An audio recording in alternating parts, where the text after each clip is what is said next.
Ce cours est dédié à l'élévation de l'âme de Rav Raphaël Ben Mordechai, Shtiye Nafsho Tzura B'Tzara Chaim, le grand-père d'un élève très tzaddik que j'ai eu le plaisir de rencontrer lors de la tournée, et je souhaitais dédier le cours à l'élévation de l'âme de son grand-père. Chers amis, ce qui s'est produit la semaine dernière à Bnei Brak, un attentat terrible dans lequel il y a 5 hommes qui sont morts, des gens qui étaient très très pieux, c'est quelque chose comme on n'a jamais vu. Pourquoi on n'a jamais vu ça? Parce que depuis que Bnei Brak existe, ça fait 98 ans, il n'y a jamais eu le moindre attentat.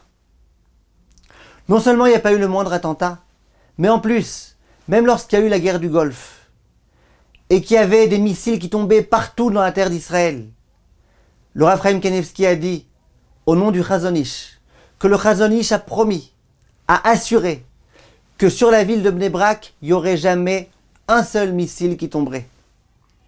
Et effectivement, c'est ce qui s'est produit. Il y a eu dans une rue qui était juste à côté de Bnei Brak, Rehov Yona, il y a un missile qui est tombé et qui a occasionné beaucoup de dommages. Mais dans la ville de Bnei Brak, rien du tout. Le Rav Chaim Kanievski, à plusieurs occasions, il a répété ça.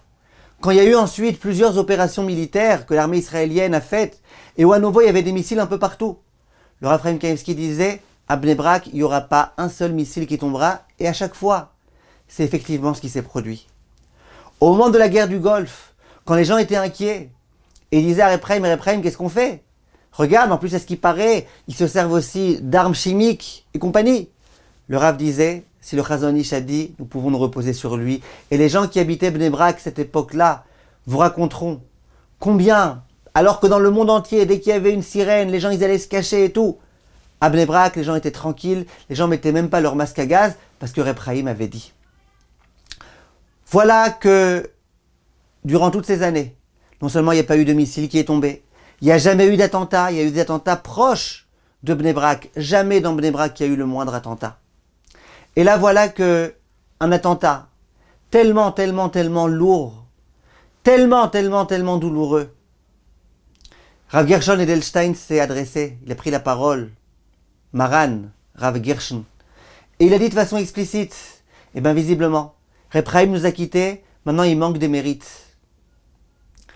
Ce qu'il y avait de particulier dans la ville de Bnei Brak, ça le Rav Steinman aussi plusieurs fois le disait, c'est que c'est une ville de Torah, une ville dans laquelle il y a tellement d'études de Torah, tellement de Talmidei Chachamim qui étudient la Torah, tellement de gens qui accomplissent les mitzvot. Rav Steinman disait c'est l'endroit le plus protégé du monde. Quand il y avait des Bachouri et Shiva, qui au moment où il y avait tout type de sirènes qui étaient entendues un petit peu partout en Israël, on demandait au Rav Steinman s'il valait pas mieux qu'ils retournent chez leurs parents à Jérusalem, là-bas c'était plus calme. Le Rav Steinman a dit, il n'y a aucun endroit où vous êtes plus protégé qu'à Bnei Brak. Mais voilà que visiblement, il commence à manquer des mérites. Après, il nous a quittés, des heures et des heures d'études de Torah et de prières nous ont quittés. Et voilà que nous manquons de mérites. Il manque des mérites, des choses tellement graves peuvent se produire. Qu'est-ce qu'il nous reste à faire, mes chers amis? Il nous reste, Bezrat Hashem, à saisir l'occasion de pouvoir absolument nous renforcer en prière. Parce que qu'est-ce qu'on fait quand on n'a pas de mérite? Ça, Chachamim nous disent de façon explicite, plusieurs fois. Quand il n'y a pas de mérite, c'est le moment où tu peux prier le mieux. C'est le moment où tu peux te remettre entre les mains d'Akadosh Baruch Hu. Quand il y a des mérites, tu dis, bon Hachem, écoute, il y a des mérites, allez, ne fais pas ça. Hachem, allez, Ibrahim ici, ça va. Mais quand il n'y a pas de mérite, il n'y a pas assez de mérite, il manque des mérites, là on va voir Akadosh Baruch Hu. Et on est conscient du fait qu'il n'y a pas assez de mérite. Et on vient avec humilité. Et on se rabaisse complètement. Et on dit à Akadosh Baruch Hu, s'il te plaît, Hachem, fais quelque chose. Protège-nous, fais quelque chose, Hachem, nous avons besoin de toi. Nous avons tellement besoin de toi. Il n'y a que toi qui peux nous aider. Et une prière qui provient du plus profond du cœur de l'être humain, qui a compris qu'il était complètement perdu sans l'aide d'Akadosh Baruch Hu.